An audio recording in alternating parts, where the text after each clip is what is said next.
Bismillahirrahmanirrahim. Assalamualaikum warahmatullahi wabarakatuh. Salam sejahtera bagi kita semua. Pertama-tama marilah kita panjatkan puja dan puji syukur atas kehadirat Allah Subhanahu wa taala yang telah melimpahkan rahmat serta kesehatan sehingga kita masih bisa melakukan aktivitas sehari-hari serta melaksanakan kegiatan pembelajaran secara online atau daring. Terlepas dari itu semua, semoga pandemi segera berlalu. Semoga kita bisa secepatnya dipertemukan kembali di kampus kita yang tercinta. Amin ya rabbal alamin.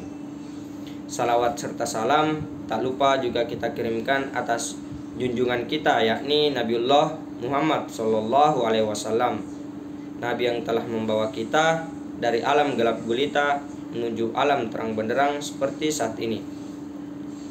Sebelum saya melanjutkan untuk memaparkan ataupun mempresentasikan hasil kerja saya pada mata kuliah Psikologi Penjas dengan materi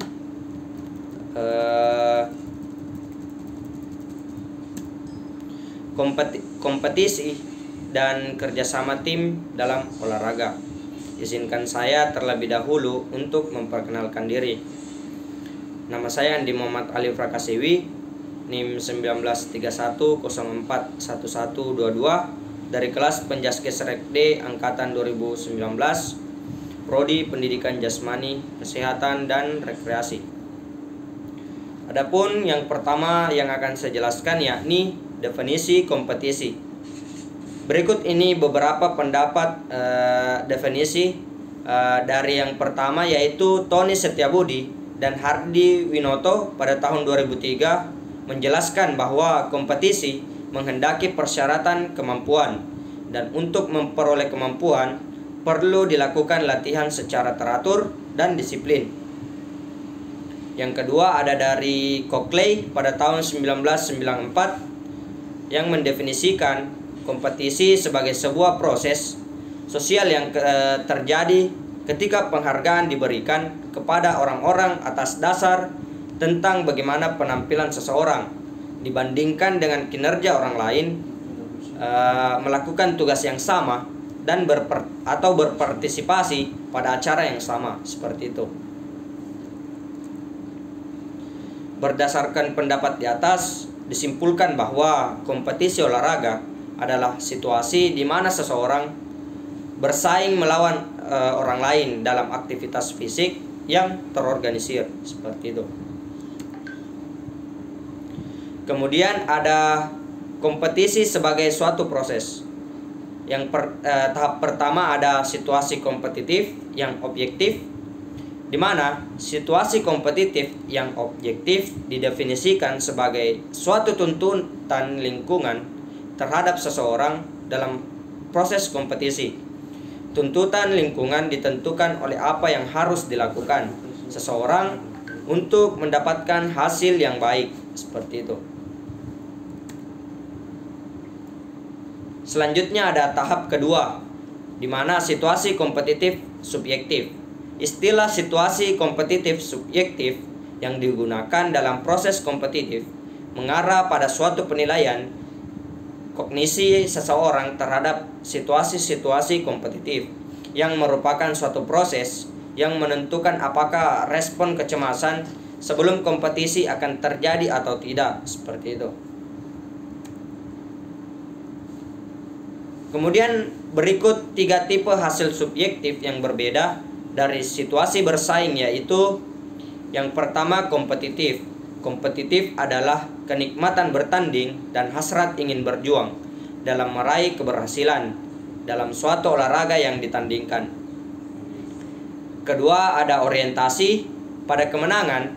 Kemenangan fokus pada perbandingan interpersonal dan memenangkan orientasi pada pertandingan. Kemudian yang ketiga ada orientasi pada tujuan. Orientasi pada tujuan fokus pada standar penampilan individu, seperti itu. Tahap ketiga yaitu respon atau tanggapan. Respon adalah istilah yang digunakan oleh psikologi untuk menanamkan reaksi terhadap rangsang yang diterima oleh panca indera. Respon biasanya diwujudkan dalam bentuk perilaku yang dimunculkan setelah dilakukan rangsangan. Respon adalah perilaku yang muncul dikarenakan adanya rangsang dari lingkungan. Jika rangsang dan respon dipasangkan atau dikondisikan, maka akan membentuk tingkah laku baru terhadap rangsang yang dikondisikan. Kemudian tahap 4 ada konsekuensi. Konsekuensi adalah akibat yang ditanggung seseorang terhadap responnya. Konsekuensi dari keikutsertaannya dalam proses kompetisi olahraga akan membebani dirinya atau mencapai sesuatu dari orang lain, baik nyata atau tidak, yang dirasakan sebagai hadiah atau hukuman. Konsekuensi dalam kompetisi sering dimaknai dengan kesuksesan atau kegagalan. Kemudian ada definisi kerjasama tim atau teamwork. Berikut ini beberapa definisi tentang kompetisi. Cockley pada tahun 1994 kerjasama didefinisikan sebagai proses sosial melalui performa yang dinilai dan dihargai dengan istilah sekumpulan prestasi dari sekelompok orang yang bekerja sama untuk mencapai tujuan tertentu. Yang kedua ada Rankuti pada tahun 2007 yang menjelaskan bahwa kerjasama adalah mau menerima saran, gagasan orang lain, bekerja sama secara harmonis dengan orang lain untuk mencapai tujuan bersama, seperti itu.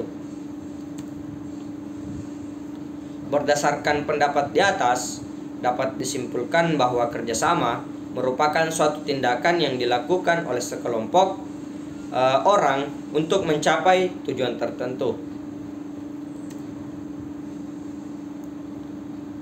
Selanjutnya ada efek dari kompetisi dan kerjasama dalam penampilan. Efek negatif bisa dilihat dari sebuah kompetisi ketika memandang hubungan pertunjukan. Ketika seseorang menang, maka yang lain antara pertandingan dan berarti kalah. Dalam situasi belajar, siswa akan mandiri dan bekerja sendiri dalam mencapai kesuksesan. Sehingga kesuksesan dan kegagalan seseorang berpengaruh terhadap kelompoknya. Seperti itu. Kompetisi dan kerjasama dalam mencapai prestasi.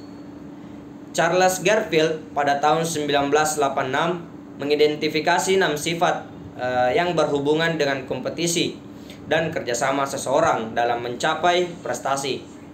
Yang pertama yaitu misi. Motivasi orang-orang yang mempunyai misi yang sangat alami karena pentingnya terikat pada suatu yang dinikmati dan percayai. Etika kerja keras. Penampilan yang dilakukan dan ditampilkan dengan tingkat usaha yang keras dalam mencapai tujuannya. Yang ketiga ada menggunakan akal. Penampilan maksimal fokus pada kesehatannya, perkembangannya, dan menemukan kembali dirinya sebab keseimbangan diperlukan untuk mengoptimalkan kemampuan. Seperti itu. Yang keempat ada etika persiapan yang kuat. Persiapan yang baik akan memperoleh hasil yang baik pula. Yang kelima ada suka tantangan dan perubahan. Seseorang yang menyukai tantangan kemampuannya sehingga bisa menilai. Dan yang keenam ada kemampuan bekerja sama dengan tim. Individu yang hebat akan menghargai pentingnya berhubungan baik dan kerjasama dengan yang lain. Seperti itu.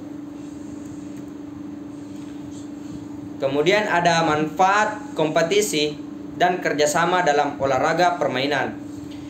Berikut ini ada manfaat kompetisi dan kerjasama dalam olahraga permainan antara lain. Yang pertama ada sebagai pembelajaran untuk memenuhi kebutuhan setiap orang. Yang kedua ada struktur permainan untuk anak-anak mencakup unsur kompetitif dan kooperatif. Yang ketiga ada ketika kompetisi menyebabkan persaingan sengit, Kerjasama dapat dipergunakan untuk menyatukan kelompok bersama-sama.